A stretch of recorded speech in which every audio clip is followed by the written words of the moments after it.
True story, they stripped me of everything. My comeback made them regret. Have you ever felt like you were giving everything, pouring your heart and soul, your very life's work, into someone, only to realize you were slowly but surely disappearing in the process? Have you ever felt like you were giving everything, pouring your heart and soul, your very life's work, into someone, only to realize you were slowly but surely disappearing in the process?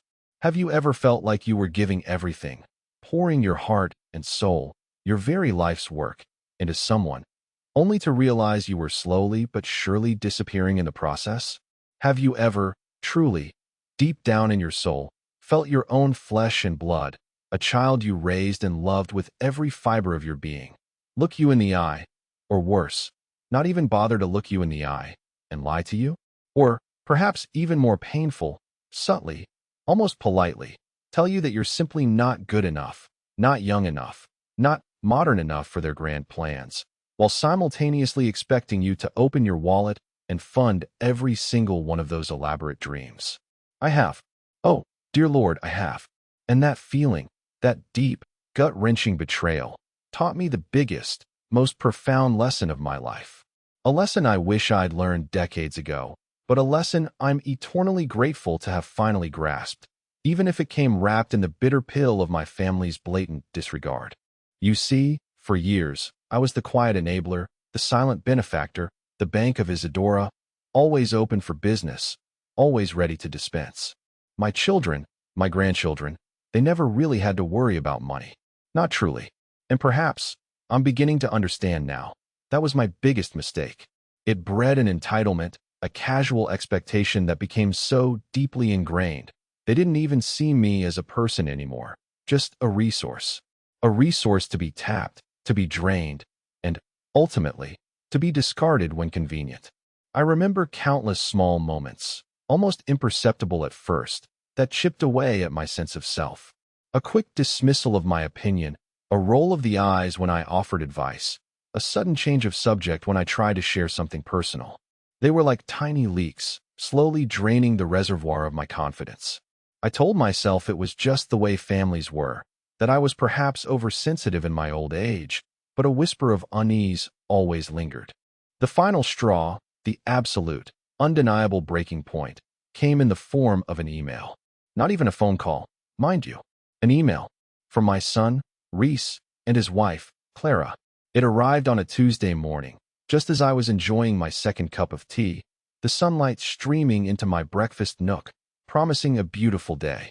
The subject line, exciting news regarding Amelia's engagement, initially filled me with a warmth that quickly turned to ice. It was, ostensibly, about my eldest granddaughter, Amelia's, engagement party. Amelia, bless her heart, was getting engaged to a lovely young man, or so I was told. The email was long, filled with flowery language about once-in-a-lifetime celebrations and memories to cherish forever. They waxed poetic about Amelia's radiant joy and the magical beginning to her new chapter. I scrolled through, my heart swelling with a grandmother's pride, despite the extravagant tone. And then came the kicker, the part that made my heart, already so bruised from years of subtle slights, clench into a cold, hard knot that felt like it might never loosen. They were planning the engagement party, not in our hometown, not even in a nearby city, but in Santorini, Greece. Santorini, can you imagine? A place I'd always dreamed of visiting, ever since I saw a picture of its whitewashed buildings clinging to the cliffs, bathed in the Aegean sun. I'd even started a small Santorini fund years ago, a little jar where I'd occasionally drop spare change, dreaming of that idyllic escape. But life, as it often does, had intervened, and the trip never materialized. The email went on to detail the venue, a cliffside villa with panoramic caldera views.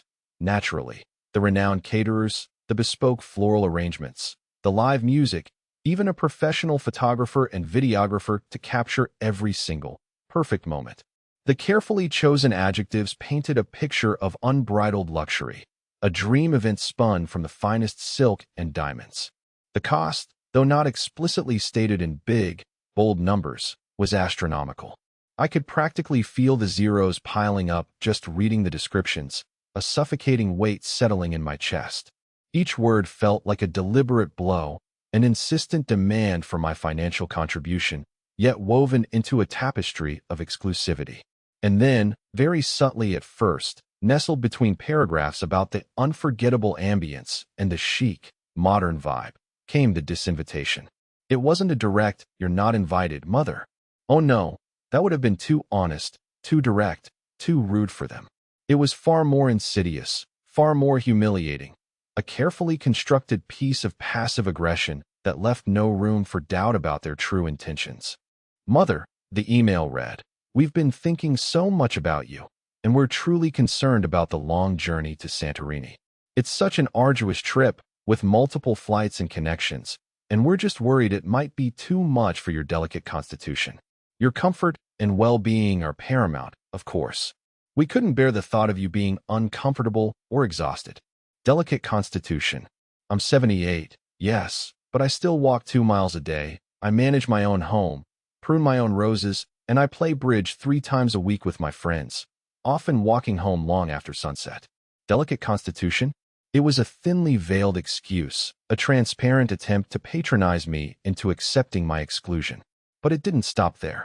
The email, like a viper, had another, more venomous strike left. It continued, and honestly, "Mother, the crowd will be very young, very vibrant, and quite modern.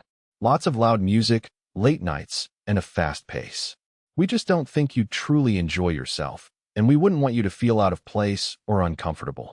We know how much you prefer quieter gatherings, don't you? We want everyone to have a wonderful time, and that includes you, even if it means you're enjoying it from the comfort of your home." Quieter gatherings. The sheer nerve. I've hosted countless parties, large and small, for them over the years. My home was always the hub of family celebrations, filled with laughter, music, and lively conversation. I know how to have a good time. I've danced at their weddings, celebrated their birthdays with gusto, and never once shied away from a lively atmosphere. But out of place, uncomfortable, modern crowd. It was clear as day. They didn't want their old mother, the one who paid for everything, cramping their stylish, youthful, Instagram-perfect event. They wanted the aesthetic, the image, and my presence apparently didn't fit their carefully curated vision. It was a slap in the face, wrapped in insincere concern. And then, the final, audacious demand, slipped in so casually it almost made me laugh if I hadn't been so close to tears. It was the ultimate insult, the ultimate expectation. "Of course, we know how much you adore Amelia, and how much you want her to have the most magical engagement.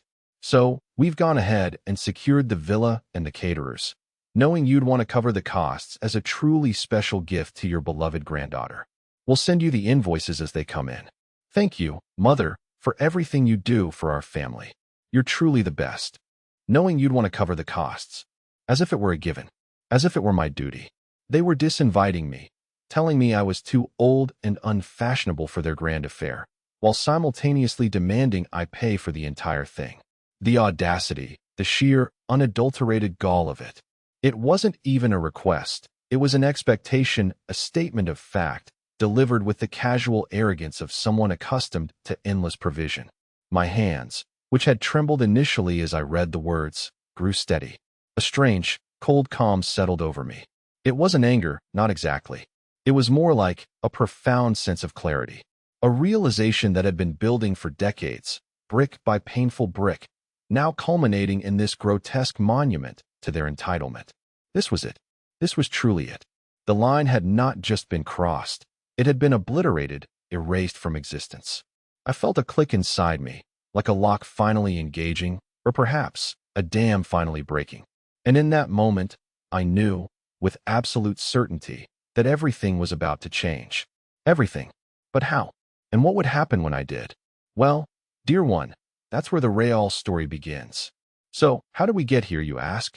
How did a perfectly capable, loving mother, a grandmother who adored her family, become reduced to a mere ATM, a source of endless funds, to be used and then dismissed?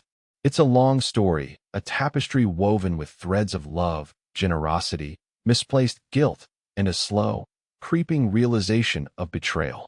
It started subtly, as these things always do, doesn't it? When Reese, my only son, finished university, He struggled to find a job that met his, shall we say, aspirations. He had a degree in something rather abstract, a philosophy major with a minor in comparative literature, and he found the corporate world a bit too rigid for his artistic temperament. He'd always been a dreamer, my Reese, full of grand ideas but lacking the practical drive to see them through.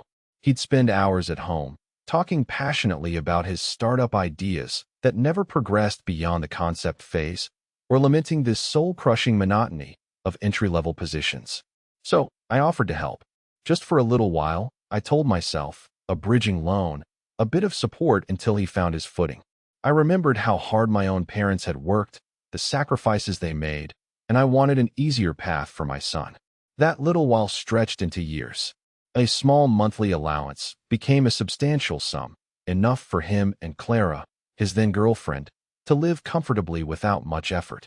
He called it seed money for his entrepreneurial ventures that never quite sprouted, though he always had a new, exciting pitch for me.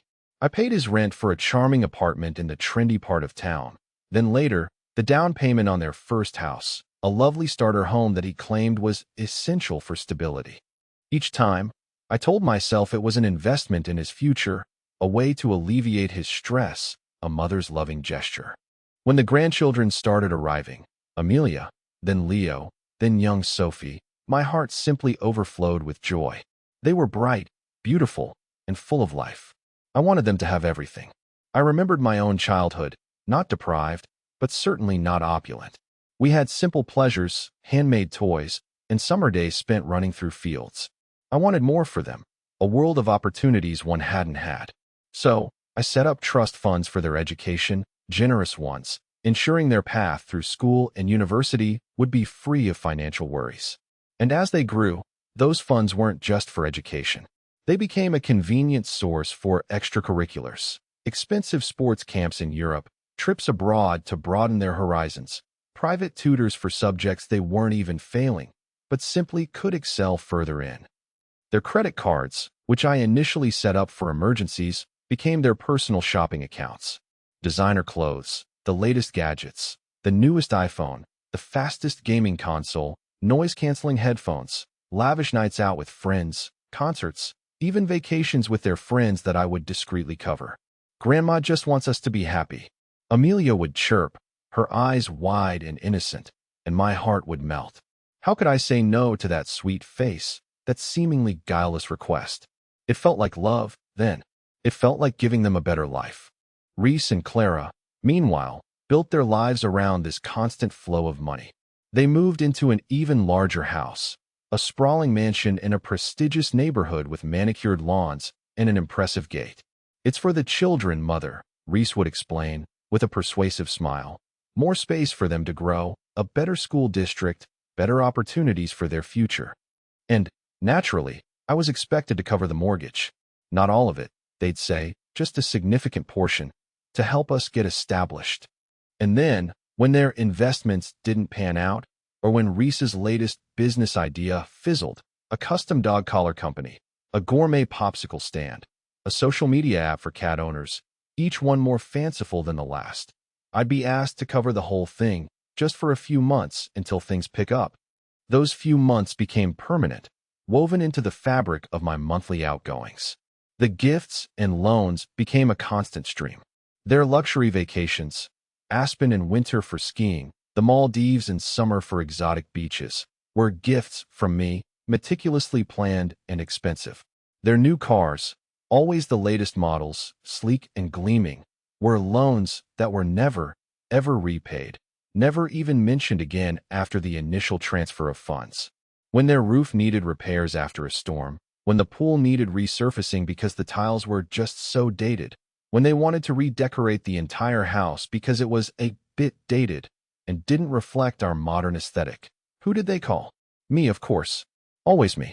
I once heard Clara tell a friend on the phone, "Oh, Isadora? She just loves to help out.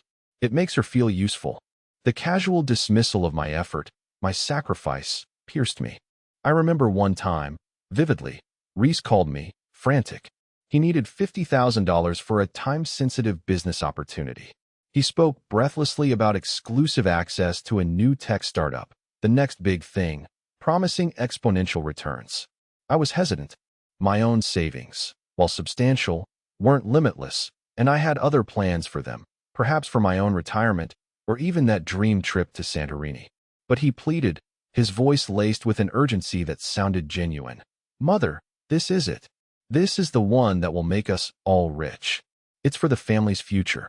You'll be so proud. So, I transferred the money. A few months later, I cautiously asked about it. Oh, that? He waved his hand dismissively, his face already moving on to the next grand scheme. It didn't quite work out. Just a minor setback. The market shifted, you know. But don't worry, Mother, we'll make it back somehow. There was no apology, no acknowledgement of the effort it took me to part with that sum, no recognition of the dreams I was sacrificing.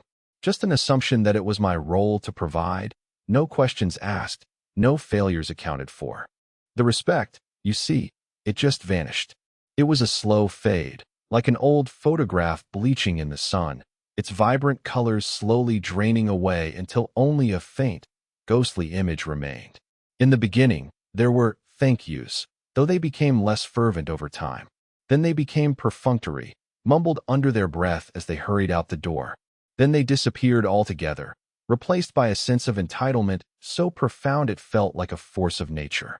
It wasn't just the money, either. My advice, my opinions, my presence, they became inconveniences. Family dinners at my home, once cherished gatherings, became a chore for them. They'd arrive late, leave early, spend most of the time on their phones, scrolling through social media, their faces illuminated by the screens, rather than by the warmth of conversation. Conversations were one-sided, focused on their problems, their desires, their latest expensive whim. If I tried to share something about my day, about a book I was reading, about a new friend I'd made, their eyes would glaze over, their attention drifting. Sometimes, they'd even interrupt me, mid-sentence. Mother, that's nice, but about this new car we want. Or, Grandma, can you just transfer the money for that trip now? We're booking flights. I became a background fixture, a comfortable, predictable part of the furniture, easily ignored until needed. I remember one Christmas, I had spent weeks knitting beautiful, intricate sweaters for each of them, choosing specific colors and patterns I knew they'd like, pouring my love into every stitch. A labor of love, truly. When they opened them, Amelia wrinkled her nose, a look of polite disdain on her face. Oh, Grandma, it's handmade.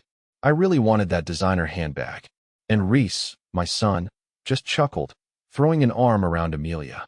She's right, Mother. You know how particular she is about her fashion. You should have just given her the cash. It's easier. It wasn't a joke to me.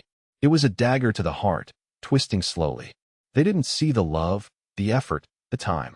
They just saw something that wasn't expensive enough, not fashionable enough, not theirs enough, not a direct cash equivalent. It was a moment that solidified a creeping fear. They no longer saw me as a person, but as a transaction.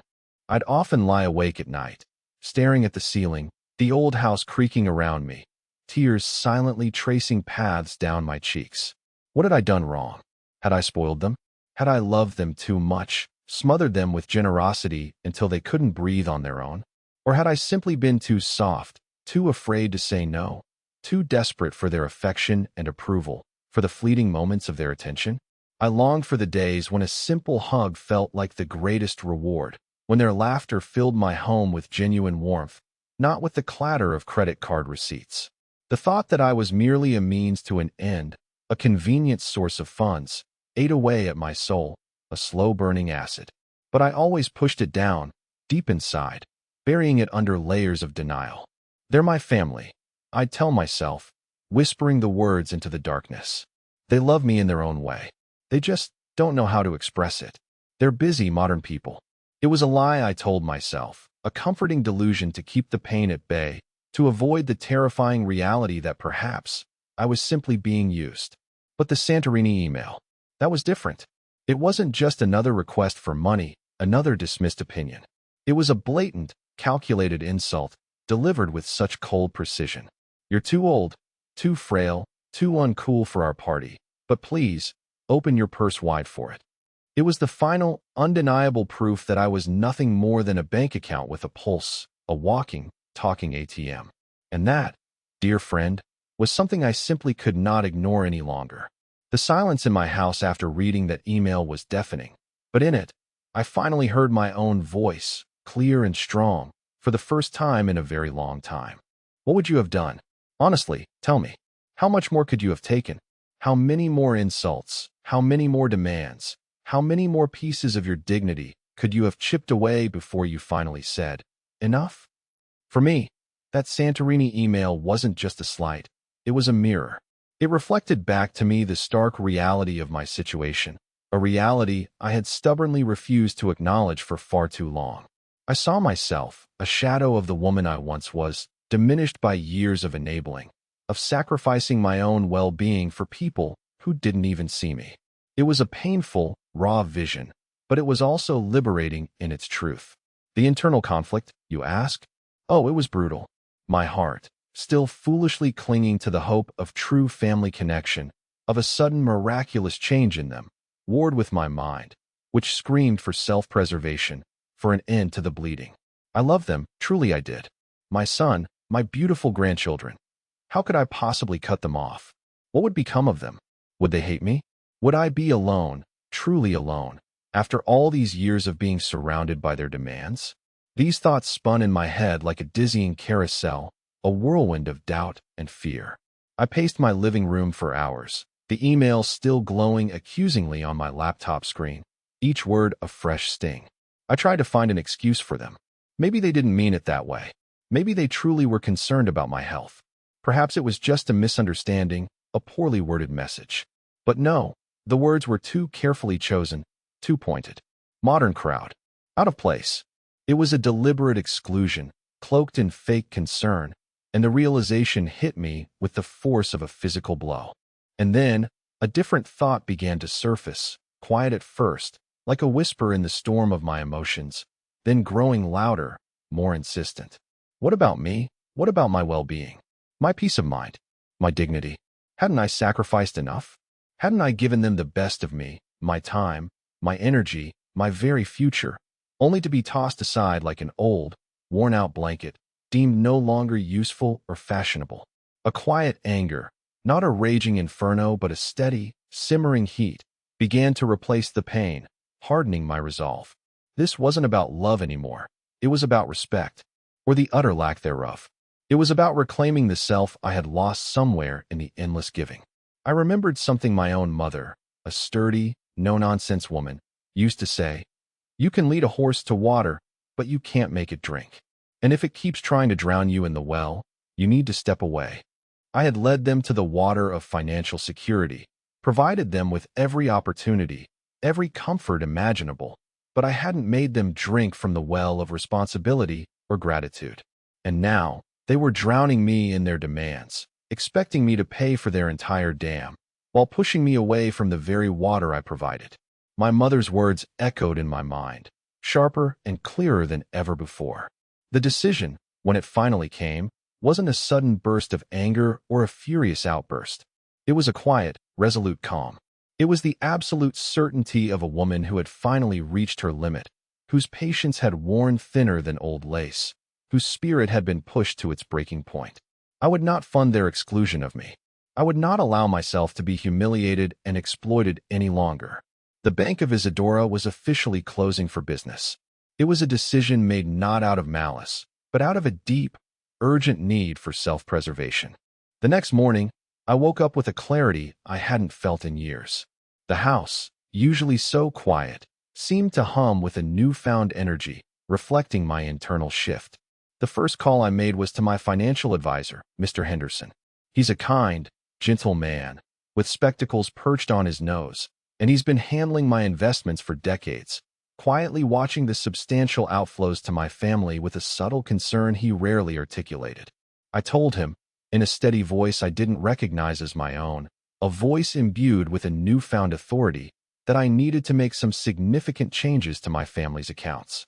Isadora, he said, his voice laced with concern, a hint of surprise. Are you quite sure? These are rather drastic steps. I've always admired your generosity, but I've also noted the extensive nature of the support. Mr. Henderson, I replied, my voice firm, unwavering.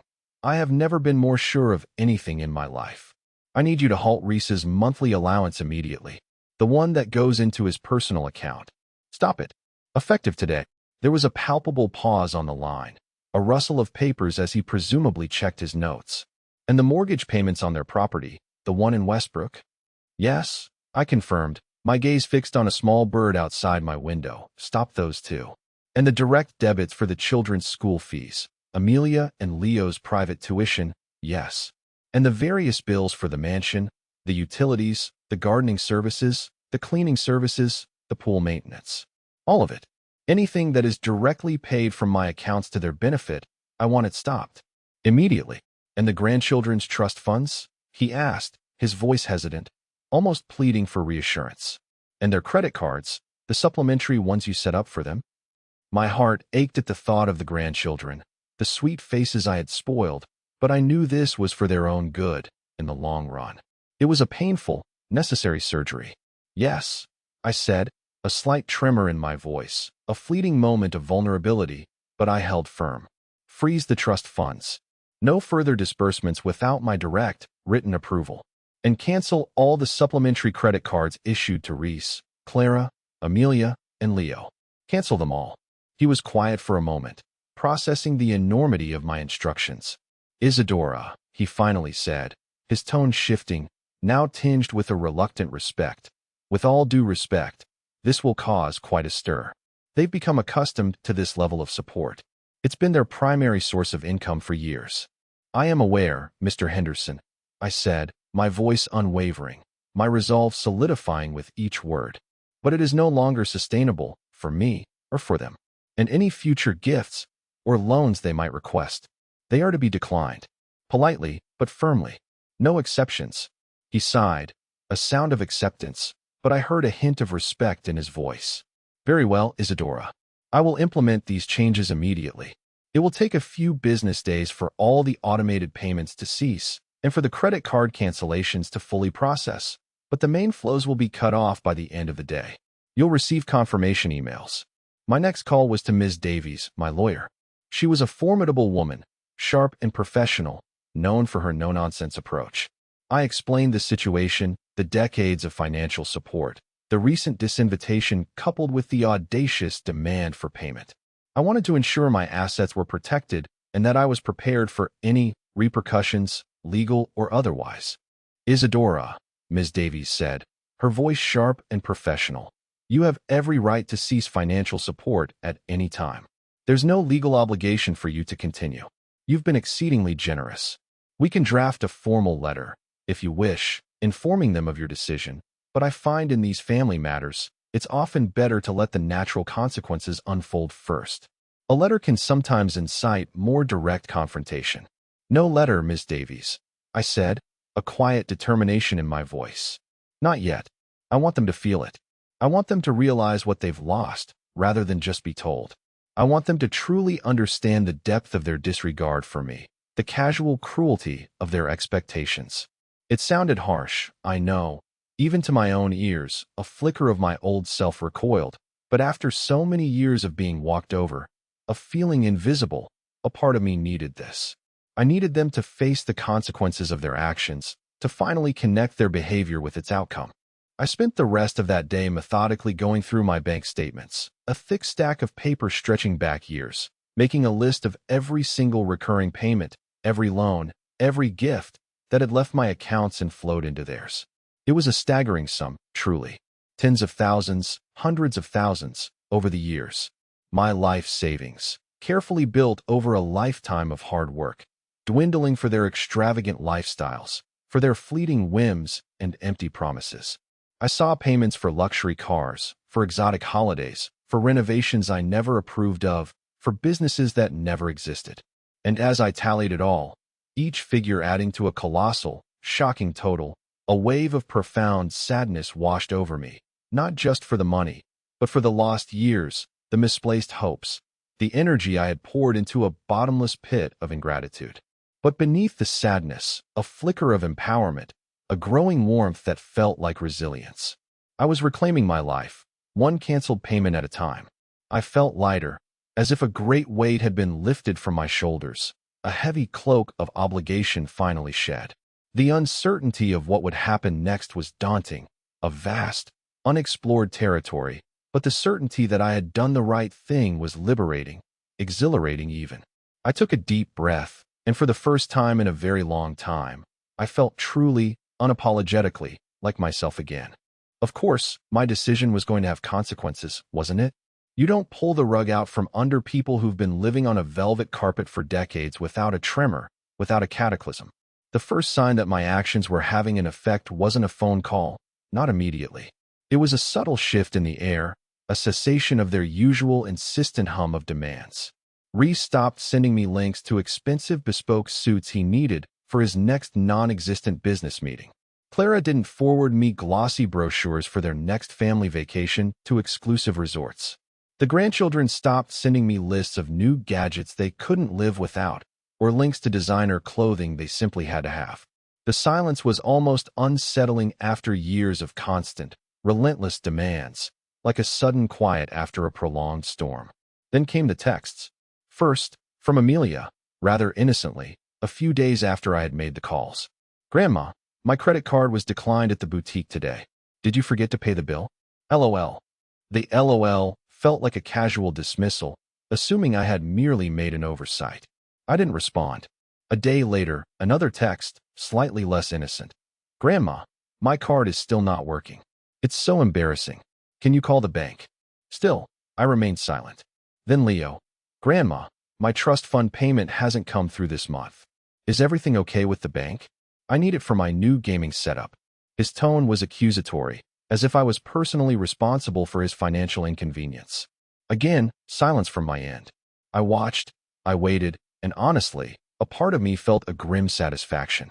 The Zygarnik effect in full swing, the uncompleted payment, the suspended luxury, gnawing at their peace of mind, disrupting the effortless flow of their lives.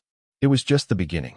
The storm truly broke about a week later, after the cancellations had fully processed and the various direct debits had bounced. It was a Tuesday afternoon. I was in my garden, pruning my prize-winning roses, the air sweet with their perfume, enjoying the quiet peace, when I heard the screech of tires on my driveway.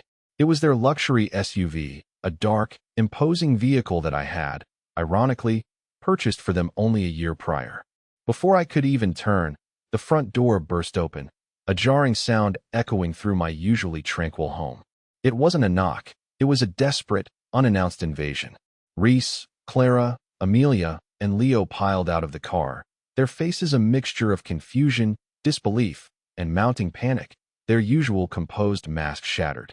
Reese was the first one through the gate, striding across the lawn, his face flushed, eyes wide with a sort of bewildered anger I hadn't seen in him since he was a teenager denied a new video game. "Mother, what in God's name is going on?" he demanded, not even a greeting, his voice tight with barely contained fury. My allowance didn't come through, and the mortgage payment bounced. The bank called me. "Mother, the bank. Do you know what kind of trouble this puts us in?" Clara, usually so composed and elegant, her hair always perfectly coiffed, looked frazzled. Her perfect bob was slightly disheveled, and there were worry lines etched around her mouth, making her look older than her years.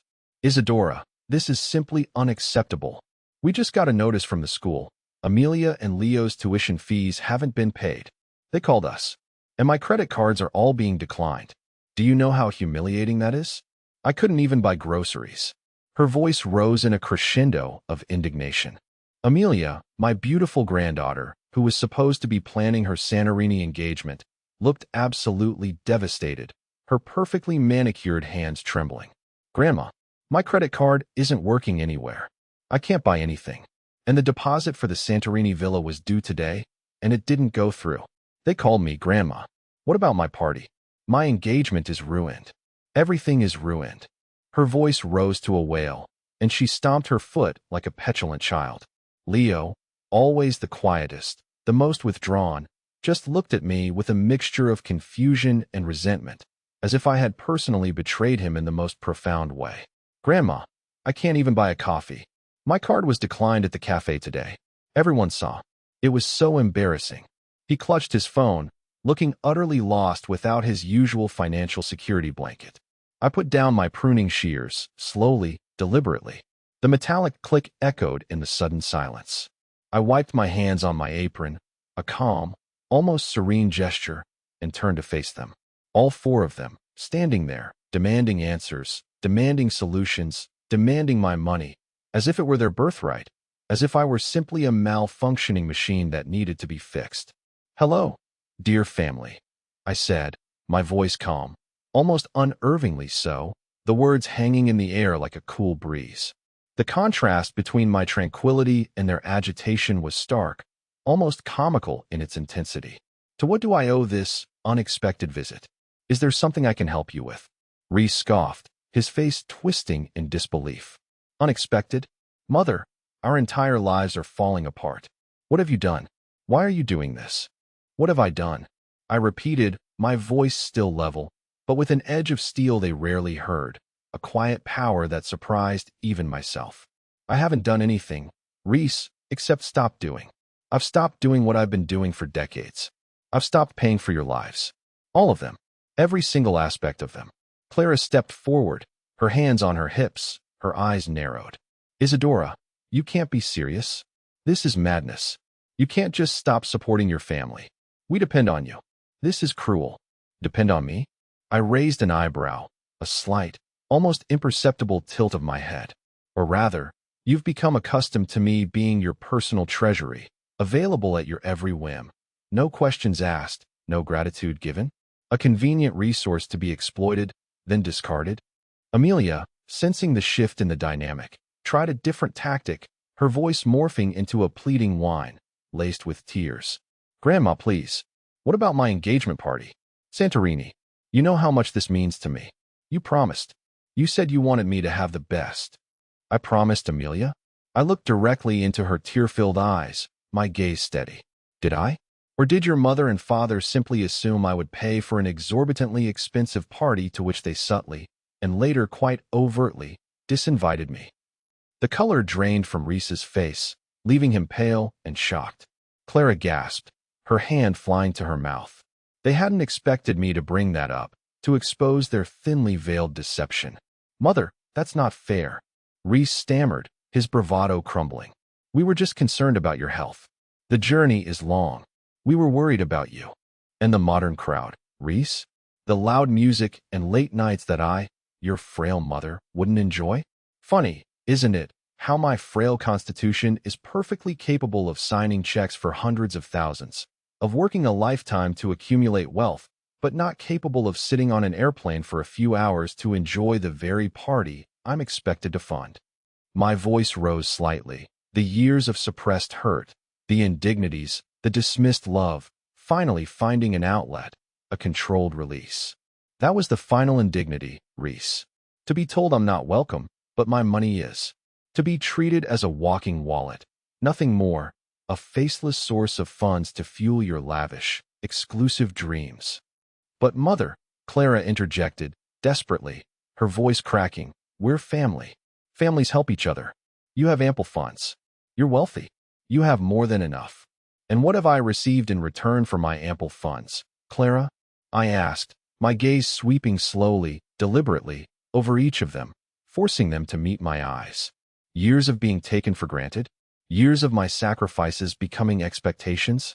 Years of my advice being ignored, my presence dismissed, my love treated as a given, rather than something precious, something earned? Reese's face hardened, the initial shock giving way to a desperate anger. "So this is it then? You're just cutting us off? After everything? What about your grandchildren? What about our home? Do you want us to be homeless, mother?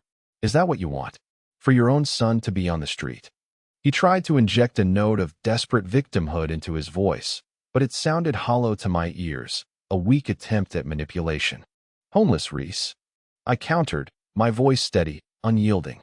"You have two perfectly capable hands and a good mind, a university degree that you chose not to use. Clara has talents too. She's an intelligent woman. Amelia and Leo are young, healthy, and educated, thanks, in no small part, to my ample funds. It's time you all learned to stand on your own 2 feet, to earn your own way, to experience the dignity of work and the true value of a dollar earned, not simply given, not simply expected. This is blackmail. Clara shrieked, her voice shrill with panic. You're punishing us because of a party. This is vindictive. No, Clara, I said, my eyes blazing, but my voice still calm, serene in its conviction. I am not punishing you. I am simply refusing to be punished by you any longer. I am reclaiming my life, my dignity, and my financial independence. The Bank of Isidora is closed. Permanently. The well is dry. You drained it yourselves, year after year, expectation after expectation. They stood there, stunned into silence, their arguments exhausted, their usual tactics useless against my newfound resolve. Their faces morphed from anger to shock, then to a dawning, terrible realization.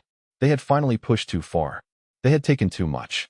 And the endless well of my generosity had finally, irrevocably, run dry. Rhys opened his mouth to speak, then closed it, his jaw working.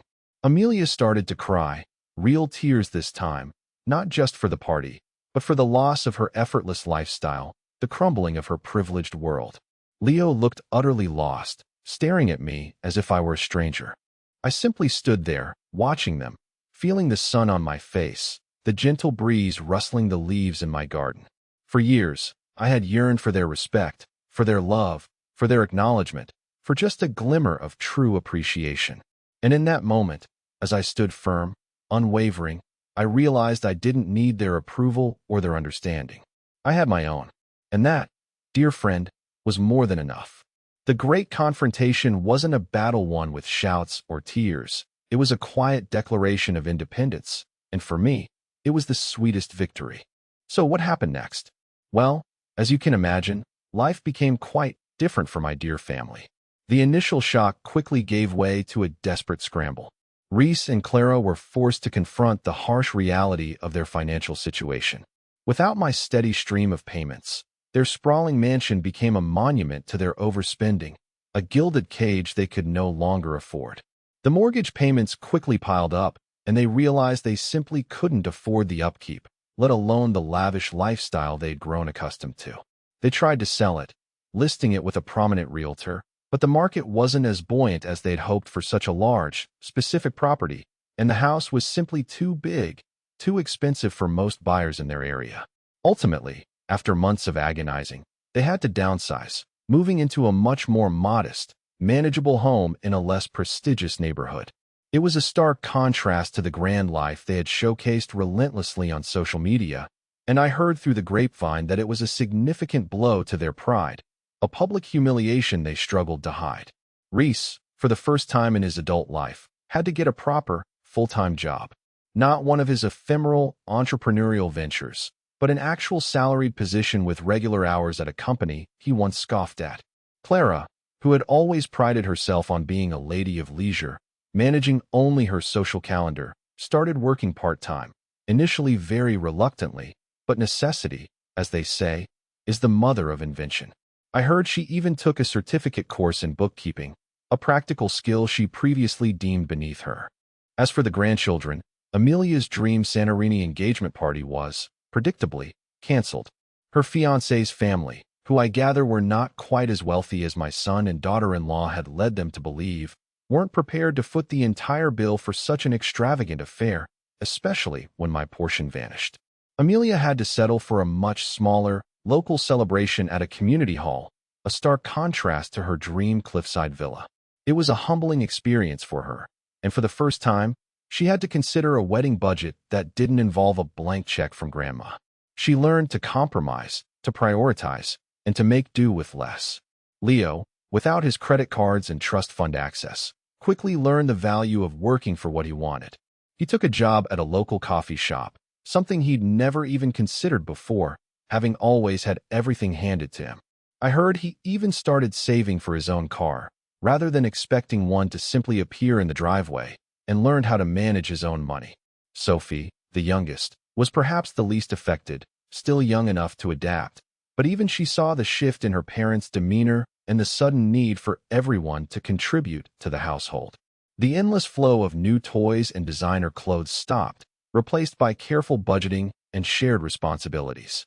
Their initial attempts to manipulate me back into funding them were, as expected, relentless. Rhys would call, trying to guilt-trip me, his voice laced with indignation. "Mother, don't you care about your own son's future? Are you going to let us lose everything? You're making us suffer."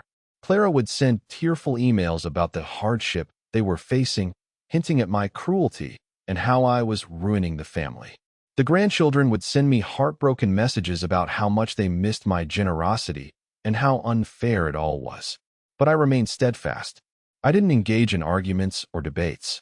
My responses were polite, brief, and firm. "I wish you all the best, but my decision is final. You are capable of building your own future." The peace I felt, that quiet strength, was too precious to relinquish for their emotional dramatics. And what about my new life? Oh, dear friend, it blossomed. It truly did. The weight that had been pressing down on me for years, that suffocating burden of expectation and resentment, lifted completely. The constant anxiety about their next demand, the gnawing resentment that had eaten away at my spirit, it all faded away like a bad dream. I finally had time, and more importantly, the mental space for myself. I started taking painting classes at the local community center, something I'd always wanted to do but never felt I had the right, or the time, to pursue. I rediscovered my love for reading, spending hours lost in books without interruption, without the dread of a phone call or a text demanding funds. I joined a hiking club, and much to my family's past concerns about my delicate constitution, I found myself capable of long, invigorating walks in nature, exploring trails I never knew existed, feeling the sun and wind on my face. I even booked that trip to Greece. Not Santorini, mind you. That particular dream had been tainted, but a lovely, quiet island in the Cyclades called Paros, where I could truly relax and enjoy the culture, without any obligations or expectations, just the gentle rhythm of the sea. It was wonderful, liberating, a journey of self-discovery rather than a financial transaction.